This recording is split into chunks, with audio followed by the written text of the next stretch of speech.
ఈనాడు, ఆంధ్రజ్యోతి, సాక్షి 3 ప్రధాన పత్రికల్లో వచ్చిన వార్తలు, వాటిలో వాస్తవాలు, వాటి వెనక ఉద్దేశాలు అన్నీ కూడా ఉన్నట్టు మనం డిస్కస్ చేద్దాం. సో కంటెంట్ నచ్చిన వాళ్ళు మీ మిత్రులందరికీ కూడా వీడియో లింక్ షేర్ చేసి సబ్స్క్రైబ్ చేసుకోమని చెప్పండి. చాలామంది అంటే వీడియో పరంగా చెప్తున్నా, చాలామంది నిన్న మొన్న లోకేష్ గారి ఇంటర్వ్యూలు కొన్ని ఛానల్స్లో చూసి మీ ఛానల్లో, మన ఛానల్లో కూడా చేయండి, మన ఛానల్లో కూడా చేయండి అని అడుగుతున్నారు. దయచేసి ఒకటి మీరు గమనించాలి, మనం పొలిటీషియన్స్ ఇంటర్వ్యూస్ చెయ్యం. ఆల్రెడీ నేను ఒక 1.5 year బ్యాక్ చేశాను. 1.5 year బ్యాక్ ఒక 7-8 ఇంటర్వ్యూలు చేసాం మనం. కొంతమంది ఎమ్మెల్యేలు చేసాము, పాలకొల్లు ఎమ్మెల్యే గారు, తర్వాత వేరే ఎమ్మెల్యేలు, కొంతమంది ఇన్ఛార్జ్లు వాళ్ళు చేసాం. కానీ కాకపోతే యాక్టింగ్ ఎక్కువైపోయింది.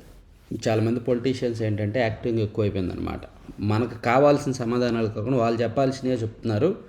సో అందుకని ఇంటర్వ్యూలు ఆపేసాం. కొన్ని ఛానల్స్లో వస్తున్నాయి అంటే అవన్నీ purely script, reality show type paid ఇంటర్వ్యూలు. అటువంటి ఇంటర్వ్యూలు మనం చెయ్యం. మన ఛానల్లో పొలిటికల్ ఇంటర్వ్యూలు రావు, పొలిటికల్ ఇంటర్వ్యూస్ చెయ్యం. చేస్తే ఎవరికైనా పొలిటీషియన్కి గట్స్ ఉంటే లైవ్ ఇంటర్వ్యూలు చేస్తాం. లైవ్లోనే క్వశ్చన్ అండ్ ఆన్సర్స్, నేను అడిగిన ప్రతి క్వశ్చన్కు లైవ్లోనే సమాధానం చెప్పేలా ఉండాలి. ఈవెన్ మన సబ్స్క్రైబర్స్ కూడా లైవ్లో కామెంట్ చేస్తే ఏమైనా క్వశ్చన్ అడిగితే ఆన్సర్ చెప్పే పొలిటీషియన్ ఉండాలి. అటువంటి వాళ్ళు ఎవరైనా ఉంటేనే నేను ఇంటర్వ్యూలు చేస్తాను. అటువంటి వాళ్ళు ఎవరూ లేరు, దానికి ఎవరూ రెడీ అవ్వట్లేదు. కాబట్టి ఈ రియాలిటీ షో, ఈ స్క్రిప్ట్ టైప్ ఇంటర్వ్యూలు అయితే మనం చెయ్యం. కాబట్టి దయచేసి మన సబ్స్క్రైబర్స్ ఇంకోసారి వాళ్ళని ఇంటర్వ్యూ చేయండి, వీళ్ళని ఇంటర్వ్యూ చేయండి అని ఎవరూ అడగొద్దు. నిన్నటి నుంచి ఒక 500 మంది అడుగుతూనే ఉన్నారు, లోకేష్ గారు ఇంటర్వ్యూ చేయండి, లోకేష్ గారు ఇంటర్వ్యూ చేయండి అని. చెయ్యము, చేసే అవకాశం లేదు. అటువంటి పెయిడ్ ఇంటర్వ్యూలు, అటువంటి స్క్రిప్ట్ ఇంటర్వ్యూలు మన ఛానల్లో ఆశించొద్దు. Thank you. ఓన్లీ కంటెంట్ మాత్రమే ఉంటుంది దీనిలో. పెయిడ్ ఇంటర్వ్యూలు, పొలిటికల్ ఇంటర్వ్యూలు మాత్రం ఉండవు. సో ఇక్కట్ల ఇల్లు జగన్కే చెల్లు, దుర్భరంగా టిడ్కో గృహ సముదాయాలు. అప్పగిస్తే సరిపోతుందా, సమస్యలను తీర్చరా?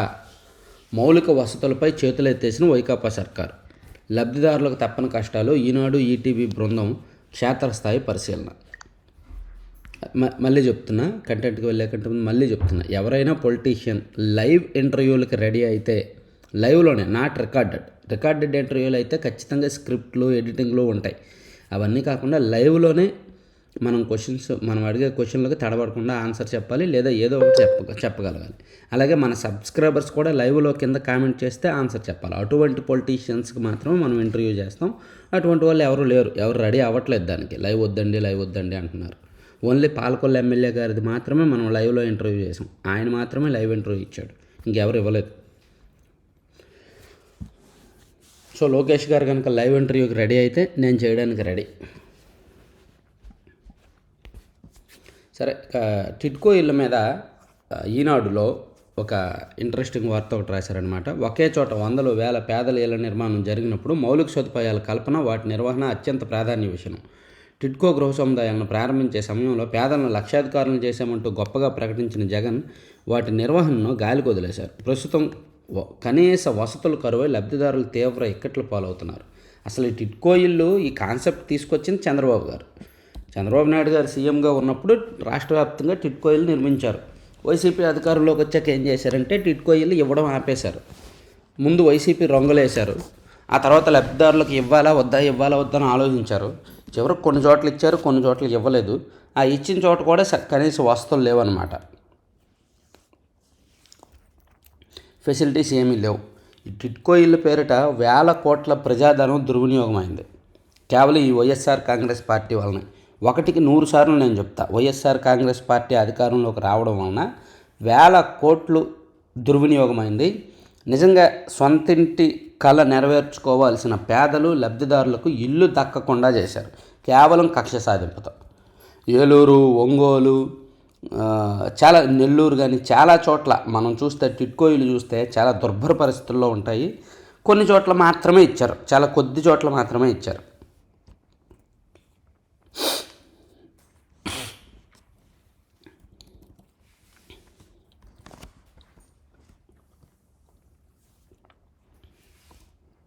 సో అంగన్వాడీల మీద ఈ వైసీపీ ప్రభుత్వం, ఈ ప్రభుత్వ వైఖరి ఏమాత్రం బాగాలేదు. అంగన్వాడీలు ఇన్ని రోజుల నుంచి సమ్మె చేస్తుంటే వాళ్ళని పిలిపించి, వాళ్ళ అసోసియేషన్తో పిలిపించి, మంత్రుల కమిటీ, అధికారుల కమిటీ మాట్లాడి, ఇదిగో మీకు ఈ హామీ ఇచ్చారు సీఎం గారు, ఈ హామీ ఇప్పుడు నెరవేర్చే పరిస్థితి లేదు కాబట్టి ఇంత కాదు ఇంత తీసుకోండి అని చెప్పుంటే బాగుండేది. వాళ్ళకి కనీసం వాళ్ళు 20,000 25,000 అడుగుతున్నప్పుడు ఒక 16,000 17,000 అయినా సరే అడ్జస్ట్ చేయగలగాలి. ఎందుకంటే అంగన్వాడీలు సమ్మె చేసే కొద్దీ గ్రామ స్థాయిలో చిన్న చిన్న పిల్లలు షెడ్యూల్ మారిపోద్ది. వాళ్ళు అందించే పోషకాహారం షెడ్యూల్ కానీ, వాళ్ళ స్కూలింగ్ షెడ్యూల్ కానీ మారిపోద్ది. ఎందుకంటే అంగన్వాడీలు చూడడానికి ఓన్లీ స్కూల్లో చిన్నపిల్లల స్కూల్లో టీచర్లుగానే కనిపిస్తారు, కానీ వాళ్ళు చేసే చాకరీ అంతా ఇంత ఉండదు. గ్రామ స్థాయిలో ఏ చిన్న అవసరం ఉన్నా సరే అంగన్వాడీలనే వాడుకుంటారు అధికారులు. సో అంగన్వాడీల పట్ల ప్రభుత్వం కాస్త ఉదాసీనంగా వ్యవహరిస్తే మంచిది. అలాగే 7,00,00,000 విలువైన క్రైస్తవుల ఆస్తుల దోపిడీకి ప్లాన్ అంట. మిషనరీలు, విద్యా సంస్థల భూముల ఆక్రమణకు టెండర్. అందుకే వైకాపా ప్రభుత్వం వాటికి సాయం నిలిపివేసింది.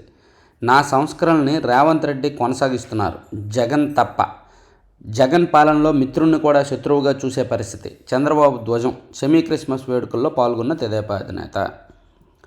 సో చంద్రబాబు గారు సెమీ క్రిస్మస్ వేడుకల్లో పాల్గొంటూ క్రిస్టియన్ ఆస్తులకు సంబంధించి వైసీపీ ప్రభుత్వం ఏ విధంగా దోపిడీకి ప్లాన్ చేసింది అనేది చంద్రబాబు గారు మాట్లాడారు. అదొకటి చూడొచ్చు. అలాగే నిన్న ట్యాబ్ల పంపిణీ కార్యక్రమం ఒకటి జరిగింది చింతపల్లిలో. ఆ ట్యాబ్ల పంపిణీ కార్యక్రమంలో సీఎం జగన్మోహన్ రెడ్డి గారు చేసిన కామెంట్లు, అంటే ఆయన యాజ్ యూజువల్గా ఎక్కువ పేదలు పెత్తందారులు అని మాట్లాడుతూ ఉంటారు, అందరికీ తెలుసు. దుష్ట చతుష్టయమని అది ఇది మాట్లాడుతుంటారు, అందరికీ తెలుసు. అయితే నిన్న కాస్త ఎక్కువగా ఈనాడుని ఎక్కువ టార్గెట్ చేశారు. ఈనాడులో ఈ మధ్య వార్తలు ఎక్కువగా జగన్మోహన్ రెడ్డి గారు టార్గెట్గా వస్తున్నాయి కాబట్టి ఆయన కూడా ఈనాడుని ఎక్కువ టార్గెట్ చేశారనమాట. అది మరి ఈనాడులో కూడా కౌంటర్ రాశారు, లోపల పేజీలో ఉంది, చూద్దాం. సో ఇవన్నీ మొదటి పేజీ వార్తలు. ఈనాడులో లోపల పేజీలో ఉన్నది ఒకసారి చూద్దాం.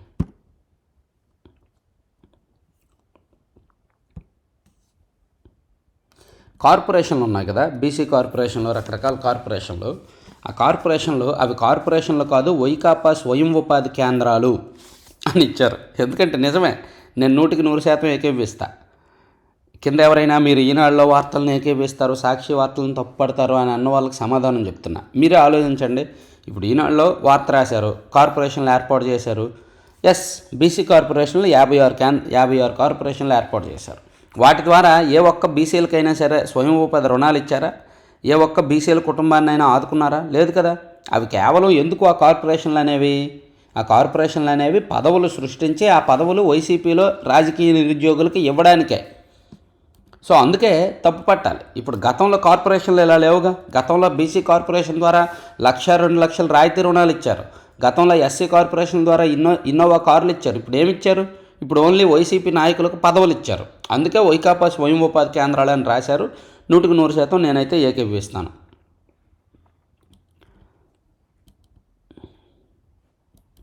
ఏపీ వాటర్ జాబితాలో భారీ అవకతవకలు. చట్టవిరుద్ధంగా పేర్లను తొలగిస్తున్నారు. 23 లక్షల దరఖాస్తులను తనిఖీ చేయాలి.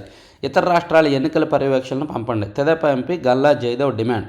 ఆంధ్రప్రదేశ్లో ఓటర్ల జాబితాలో పెద్ద ఎత్తున అవకతవకలు జరుగుతున్నాయని తెదేపా ఎంపీ గల్లా జయదేవ్ ఆరోపించారు. జాబితాలో సవరణల కోసం ఇప్పటివరకు 23 లక్షల దరఖాస్తులు పెండింగ్లో ఉన్నాయి. వాటిని పరీక్షించిన తర్వాతే తుది జాబితా వెలువరించాలని ఆయన కోరారన్నమాట. కేంద్ర న్యాయశాఖ మంత్రిని ఆయన కోరారు.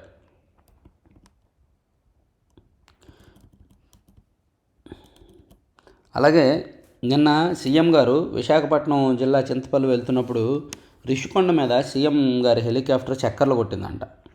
అంటే ఆయన రిషికొండను చూసుకున్నారేమో, బహుశా నేను రాబోయే ఇల్లు ఇదే అని చెప్పి మొత్తం చెక్ చేసుకొని చూసుకున్నారేమో పైనుంచి. జనవరి 30 నాటికి అన్ని వస్తువులు ఇస్తారంట. తర్వాత సీఎం మాట్లాడుతుండగానే చుట్టూ జనం తిరుగుముఖం పెట్టారంట. అవి ఒకటి రాశారు. అలాగే ఈనాడులో ఇంకా లోపల పేజీల్లో చూసుకుంటే ఇదేం మాయ రోగం.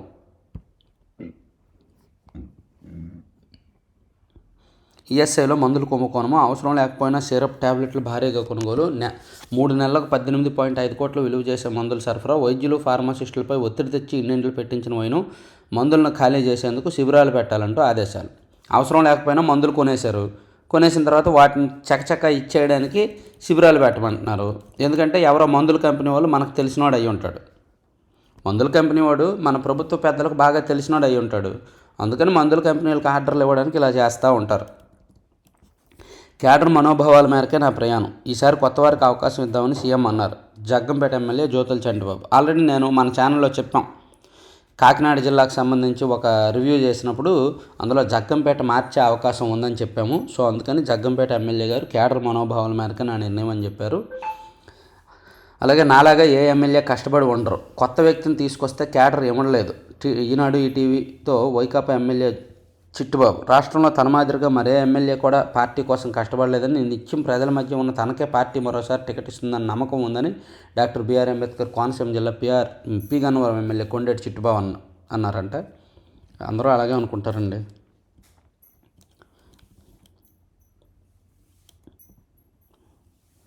సో నెక్స్ట్ ఇంకా లోపల పేజీలు చూసుకుంటే, వేతనాల పెంపునికి సరైన సమయం కాదని మంత్రి గారు అన్నారు. సో మంత్రి గారి వ్యాఖ్యలకు నిరసనగా ఈరోజు అంగన్వాడీలు మరింత నిరసనలు చేపడుతున్నారు.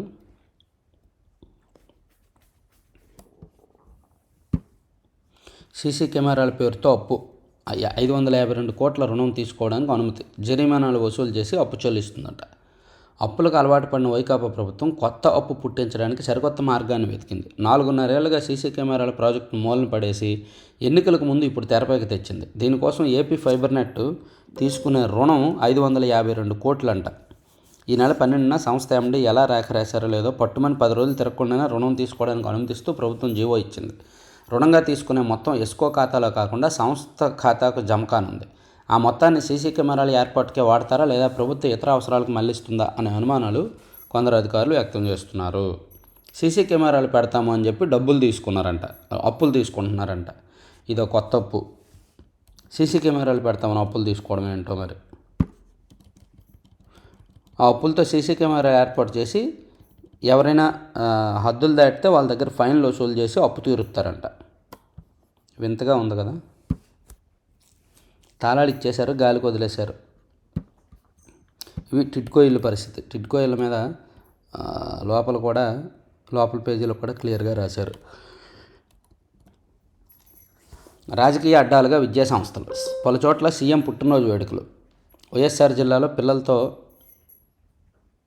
పిల్లలతో ర్యాలీలు, జై జగన్ నినాదాలంట.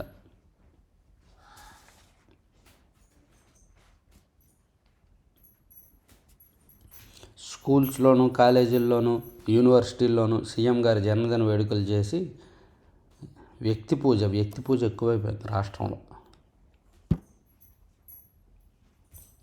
సో ఇవన్నీ ఈనాడు అంశాలు.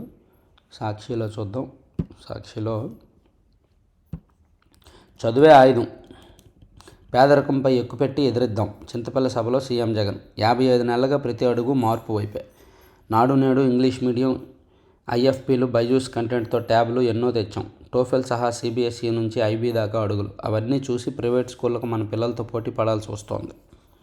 వచ్చే ఏడాది 8వ తరగతి నుంచి ఫ్యూచర్ స్కిల్స్ సబ్జెక్ట్. పెత్తందారుల పిల్లలకైనా ట్యాబ్లు, ల్యాప్టాప్లు పేద బిడ్డలకు ఇస్తుంటే ఏడుపులా. తప్పుడు రాతలతో విద్యార్థులపై విషం కక్కొద్దని చెబుతున్నా.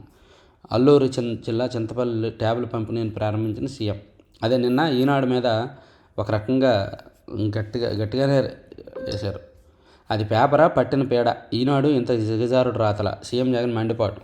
మీ పిల్లలు మన వాళ్ళకేమో ఇంగ్లీష్ మీడియం చదువులు, ట్యాబ్లు, ల్యాప్టాప్లా. మేము పేద పిల్లలకి ఇస్తే చెడిపోతారా?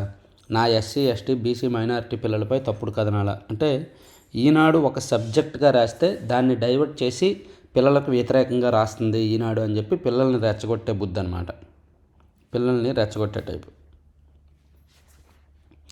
అంటే మనం ఒక సబ్జెక్ట్ చెప్తాం, ఒక విషయం చెప్తాం, ఆ విషయాన్ని డైవర్ట్ చేయాలి అంటే ఏదో ఒక వర్గాన్ని తన ప్రత్యర్థుల మీదకి రెచ్చగొట్టాలి. సో అదే సీఎం గారు ఫాలో అయ్యారు. ఇక ఊరూరా సంబరాలు. రాష్ట్ర వ్యాప్తంగా ఘనంగా సీఎం జగన్ పుట్టినరోజు వేడుకలు. వస్త్ర, అన్న, రక్తదానంతో అభిమానం చాటుకున్న నేతలు, ప్రజలు. వికలాంగులకు ట్రైసైకిల్ పంపిణీ, ఇతరత్ర సేవా కార్యక్రమాలంట. తర్వాత ట్రెండింగ్లో సీఎం బర్త్డే విషెస్. ప్రపంచవ్యాప్తంగా CM Jagan birthday wishes tag హల్చల్. ప్రపంచం ఏంటి, అంతరిక్షంలో కూడా హల్చల్ చేసిందంట. అవ్వాతాతల వైఎస్ఆర్ పెన్షన్ కానుక పెంపు. ఈ నెల నుంచే 2750 నుంచి 3000 పెరుగుదల. జనవరి 1న పెంచిన కొత్త పెన్షన్ చెల్లింపు ఉత్తర్వులు జారీ చేసిన రాష్ట్ర ప్రభుత్వం. మంచిదే. సో ఇవన్నీ సాక్షిల వార్తలు. ఆంధ్రజ్యోతికి వెళ్తే, ఓడిపోతున్నావన్నా, ఎన్నికల బరిలో నుంచి తప్పుకో అన్న చావు కబురు చల్లగా చెబుతున్న జగన్. పాపం ఇక్కడ నేను నిన్న కూడా చెప్పా, అది అంటే సీఎం గారు ఎమ్మెల్యేలకు అపాయింట్మెంట్లు ఇచ్చినప్పుడు ఫస్ట్ టైం ఈ 4.5 సంవత్సరాల్లో ఫస్ట్ టైం అపాయింట్మెంట్లు ఇచ్చినప్పుడు, అన్న మీ నియోజకవర్గానికి ఏం కావాలి, మీ నియోజకవర్గానికి ఏమన్నా నిధులు కావాలా, మనం ఏమేమి హామీలు ఇచ్చాం, ఏమి నెరవేర్చాం అని అడగాలి. 2.5 ఏళ్లకో ప్రభుత్వం ఏర్పాటైన 2.5 ఏళ్ళకి రివ్యూ చేసి ఎమ్మెల్యేలను పిలిపించి మాట్లాడి, ఇదిగో మీ నియోజకవర్గానికి మనం ఈ హామీలు ఇచ్చాము, ఇవి చేసాము, ఇవి చేయలేదు, ఈ నిధులు మీ నియోజకవర్గానికి ఖర్చు పెట్టండి అని ఇవ్వాలి. అలాగే మంచి చెడులు మీరు పనితీరు అంతా మార్చుకోమని చెప్పాలి. అలా కాకుండా 4.5 సంవత్సరాల తర్వాత ఎమ్మెల్యేలను పిలిపించి అపాయింట్మెంట్ ఇచ్చి, ఇదిగో నువ్వు ఓడిపోతున్నావు, నీకు టికెట్ ఇవ్వను, నువ్వు తప్పుకో అని చెప్తుంటే ఎమ్మెల్యేలు ఊరుకుంటారండి? ఎమ్మెల్యేలకు ఇచ్చిన ఫస్ట్ అపాయింట్మెంట్ పాజిటివ్గా ఉండాలి, నియోజకవర్గ అభివృద్ధి మీద ఉండాలి. అంటే నియోజకవర్గ అభివృద్ధి మనకు పట్టదు, రాజకీయమే కావాలి. ఆ రాజకీయం కోసం చివరికి ఎమ్మెల్యేలు కూడా సమిధులుగానే వాడుకోవడమే. అది ఆ పార్టీలో సంస్కృతి. బాగున్నావా అన్న, నువ్వు మంచోడివే అన్న, కానీ వచ్చే ఎన్నికల్లో నువ్వు ఓడిపోతున్నావు అన్న, ఈ తూరుకు ఎన్నికల బరి నుంచి తప్పుకో, నీ మీద ప్రజా వ్యతిరేకత తీవ్రస్థాయిలో ఉంది, తెలిసి వైసీపీకి బలమైన స్థానాన్ని ప్రత్యర్థుల చేతుల్లో ఎలా పెడతామన్నా. ఇది తాడేపల్లి ప్యాలెస్కు పిలిపించుకొని వైసీపీ ఎమ్మెల్యేలకు ముఖ్యమంత్రి, వైసీపీ అధ్యక్షుడు జగన్మోహన్ రెడ్డి ఇస్తున్న హెచ్చరిక. 2024 ఎన్నికల్లో టికెట్ ఇవ్వడం లేదంటూ చావు కబురు చల్లగా చెప్తున్నారు. అదే సమయంలో వారికి అసంతృప్తి, ఆగ్రహం పెళ్ళొప్పకుండా బొజ్జగింపులకు చెబుతున్నారు. నీకు, నీ కుటుంబానికి ఏ కష్టం రాకుండా చూసుకుంటాను, ముఖ్యమంత్రిగా బాధ్యత చేపట్టాక నీకు రాజ్యసభ సీటు ఇస్తానన్నా, మరేదైనా పదవి కట్టబెడతానన్నా అని చెప్తున్నారు. సుమారు 80 మంది సిట్టింగ్ ఎమ్మెల్యేలకు టికెట్లు నిరాకరించాలని, కొందరు నియోజకవర్గాలను మార్చాలని సీఎం జగన్ ఈ నిర్ణయం తీసుకున్నారంట. అలాగే క్రిస్మస్ వస్తుంది కదా, సో సీఎం గారి ఫోటోని చూడండి, యేసుక్రీస్తుగా ఒంగోలులో పెట్టారంట. కొత్త అవతారం. మొన్నటి వరకు పేదలు పెత్తందారులకు మధ్య యుద్ధం అంటూ పోస్టర్ ముద్రించారు. ఇప్పుడు జగన్ కొత్త అవతారం ఎత్తారు. అది సాయిబాబాను, యేసుక్రీస్తును గుర్తు చేసేలా అధికారం వీడి అడవిదారి పట్టిన బాహుబలి పోలిన జగన్ అవతారాన్ని ఆవిష్కరించారు. ఇదిగోండి విజయవాడలో పెట్టారు. ఆయన ఒక యేసుక్రీస్తు ఒక దేవుడి గెటప్లో ఉంటే ప్రజలందరూ వెళ్ళి ఆయన మొక్కుతున్నట్టు పెట్టారనమాట. పైత్యం పీక్స్కి వెళ్తుంది. రాష్ట్రంలో రాజకీయ పైత్యం పీక్స్కి వెళ్తుంది. మరి దీన్ని అడ్డుకట్ట వేయాల్సింది ప్రజలే. అడ్డుకట్టు వేస్తారా లేదంటే ఎంకరేజ్ చేస్తారనేది ఎవరిష్టం వాళ్ళది. దళితులపై కేసులు మాయ, కేసులు ఎత్తివేసినట్టు జగన్ ఆర్భాటం. అది రాజకీయ జీవో, సామాజిక కోణం ఇది ప్రశ్నిస్తున్న దళిత సంఘాల నాయకులు. నెల్లూరులో పోలీసుల మేలుకే కేసు వెనక్కి, అగ్రకులాల ఒత్తిడితో ప్రకాశం చెరువు కేసులు రద్దు, ఎస్సీలపై ప్రేమ, కోడికత్తి సీనిపై చూపరేం, ఎస్సీ డ్రైవర్ను చంపి పార్సల్ చేసిన ఎమ్మెల్సీ సేఫ్, ఆగ్రహిస్తున్న దళిత నేతల ప్రతినిధులు. వేతనాల పెంపు లేనట్టే, అంగన్వాడీలు నిరాశ. అన్నీ అబద్ధాలే. విద్యారంగంపై అవాస్తవాల ప్రచారం, చేయని ఖర్చు చేసినట్టుగా ప్రకటనలో. నాడు నేడు రెండో దశ వ్యయం 3,509 కోట్లు, కానీ 8,000 కోట్లు ఖర్చు చేసినట్టు డబ్బా. ఏడాదికి 39 లక్షల మందికే విద్యా కానుక, కానీ ఏకంగా 43 లక్షల మందికి ఇచ్చినట్టు ప్రచారం. 2 ఏళ్ల కిందటి లెక్కలతో మాయ చేసే ప్రయత్నం. అమ్మఒడి, విదేశీ విద్య అన్నింటా కాకి లెక్కలు. కళ్యాణ వస్తు, షాదీ తోఫాకు చేసినవేమో విద్యారంగంపై చేసినట్టే కలరింగు. మరి అబద్ధాలు మనకు అలవాటు కదా, అబద్ధాలు అలవాటే, దానిలో ఇంక తిరుగులేదు. అబద్ధాలు యాడ్లలో అబద్ధాలు ఇవ్వడం, దాన్ని అందరూ ప్రచారం చేయడం. ఒక అబద్ధం ఏమో ఒక పెద్ద ఆయన చెప్తాడు, దాన్ని ఇంకొక ఆయన వివరిస్తాడు, ప్రెస్ మీట్కి వచ్చి దాన్ని వివరిస్తాడు, డీటెయిల్డ్గా వివరిస్తాడు తనకున్న స్కిల్స్తో. మన మేధావి జర్నలిస్టు ఇంకొంతమంది ఉన్నారు, వాళ్ళందరూ కూడా దాన్ని ప్రచారం చేస్తారు, ప్రజల్లోకి తీసుకువెళ్తారు. కొంతమంది కొన్ని గొర్రెలు ఉంటాయి కదా, ఆలోచన శక్తి కోల్పోయిన గొర్రెలు, ఆ గొర్రెలు ఏమో నిజమే అని నమ్ముతాయి, నమ్మి ప్రచారం చేస్తాయి. అది మన రాష్ట్రంలో ఉన్న కల్చర్.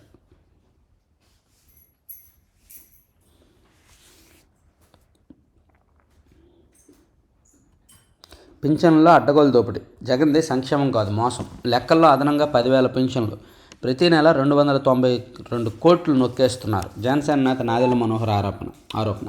సో నాదెళ్ల మనోహర్ గారు ఈ మధ్య తరచూ ప్రభుత్వ కొత్త కుంభకోణాలను వెలుగులోకి తీసుకొస్తున్నారు. టోఫెల్ కుంభకోణం కావచ్చు, ట్యాబ్ల పంపిణీ కావచ్చు, పశువులు కొన్నాము అనే పేరిట కావచ్చు. ఇప్పుడేమో పెన్షన్లు 10 లక్షల పెన్షన్లు ప్రతి నెల ఇవ్వకుండానే ఇచ్చినట్టు లెక్కల్లో రాసి ఆ 292 కోట్లు నొక్కేస్తున్నారంట. అది నాదెళ్ల మనోహర్ గారు చేసిన తాజా ఆరోపణ. సో ఇవి 3 పత్రికల్లో ఉన్న వార్తాంశాలు. మరిన్ని కీలకమైన అంశాలతో మళ్ళీ కలుద్దాం. Thank you.